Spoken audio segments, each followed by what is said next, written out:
Grit. You've heard the word, right? It's become this huge buzzword for success, the secret sauce for getting ahead. But what if it's not the whole story? In this explainer, we're going to dig into the power of grit and maybe find its Achilles heel. Okay, let's just dive right in with a question for you. Think about it for a second. When you see someone who is just unbelievably good at something, what's your first thought? Do you think, wow, they must have worked so hard? Or is it more like, man, they're just a natural? We have this built-in fascination with people we think we're just born with it. And that whole idea is captured perfectly in this quote from Angela Duckworth. She's the psychologist who really put grit on the map. It just nails the core concept, doesn't it?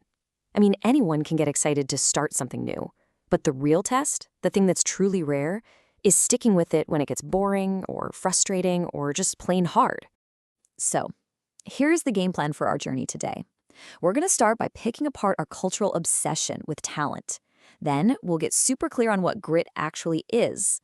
After that, we'll look at how you can actually grow it. And then, and this is important, we're going to look at some of the real problems with the whole idea. All right, first up, let's go ahead and start dismantling this idea of the natural. Why is it that we tend to downplay the very thing we say we admire so much? Good old-fashioned hard work. Well, there's actually a name for it. Psychologists call it a naturalness bias. And what's wild is that studies show if you take two people with the exact same accomplishments, we consistently prefer the one we think is the natural over the one who is the striver. It's almost like talent feels more magical, you know? And maybe it lets us off the hook a little. If they were just born with it, we don't have to feel bad about our own efforts. Angela Duckworth gives us this really powerful little formula to think about. See, talent times effort, that gets you skill. But that's not the end of the road. To get to actual achievement, you have to take that skill and multiply it by, you guessed it, more effort. So here's the big takeaway. Effort counts twice. It's the thing that builds the skill in the first place, and it's the thing that makes that skill produce results. Okay, so we know effort is absolutely key. But what is this grit thing really? Let's get a crystal clear definition. It's not just about working hard. It's actually a two-part formula. First, you need passion.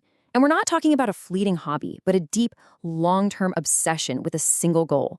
And second, you need perseverance. That's the stamina, the resilience to keep putting one foot in front of the other, especially when you fail. You know, fall down 7 times, get up 8. That's the vibe. And look, this isn't just a nice idea. The research shows it has some serious predictive power. Duckworth's studies found that a person's grit score was an incredibly reliable predictor of who would survive the brutal first summer at West Point. It also predicted who'd stick it out in a tough sales job and who'd actually finish their degrees. And get this, in a lot of these cases, it was a better predictor of success than talent or even IQ.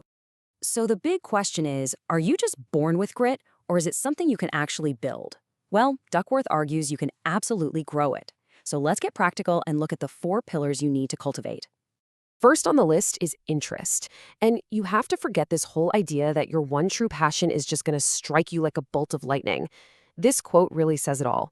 Passion is more like a slow burn. It starts with a little spark of discovery. Then you actively have to develop it, and then you spend a lifetime going deeper. It's something you cultivate, not just find. Second is practice. But listen, this isn't just about mindlessly logging hours. This is what's called deliberate practice. It's a very specific system. First, you set a very specific goal that's just a little bit outside your comfort zone. 2, you give it 100% of your focus. 3, you get immediate feedback on what worked and what didn't. And 4, you reflect, you adjust, and you go at it again. It's all about relentlessly focusing on your weaknesses. The third pillar, purpose, is what makes your passion last. This is the big why. It's the belief that what you're doing actually matters to other people, that it contributes to something bigger than yourself. When your personal interest also helps others, you've found a mission. And that sense of purpose is what keeps you anchored when your own motivation starts to fade. And finally, there's hope. Now, this is not wishful thinking. It's a very specific kind of optimism that comes from having a growth mindset. It's the difference between saying, I hope I get lucky tomorrow, and saying, I know my effort can make tomorrow better. When you hit a wall, you don't see it as proof that you're not good enough. You see it as data, as a chance to learn and come back stronger. So, the case for grit seems pretty powerful, right? But with any big idea, you've got to ask the tough questions. Is it really the magic bullet for success? Let's flip the coin and look at the other side of the argument. Okay, this number right here is a bit of a bombshell for the pro-grit argument. A huge study of 4,500 students in the UK found that grit could only predict 0.5% of the difference in their exam scores, 0.5%. I mean, that is a tiny, tiny impact, and it really makes you question if grit is the key to academic success that we've been told it is. And that leads us to probably the biggest scientific critique of all, that grit isn't actually anything new.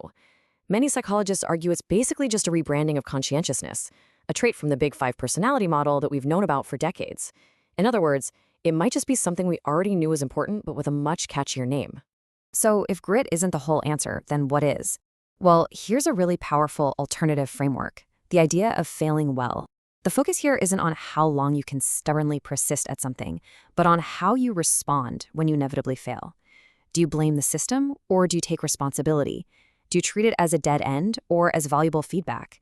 This way of thinking suggests that learning from setbacks is a way more useful skill than just raw persistence. And that leaves us with a final, really interesting question to chew on. Is the real key to success found in that relentless, decades-long pursuit of a single passion? Or does it maybe lie in something more immediate, a skill we can all learn? How to treat every single failure, not as the end of the story, but just as feedback for the next attempt. Definitely something to think about.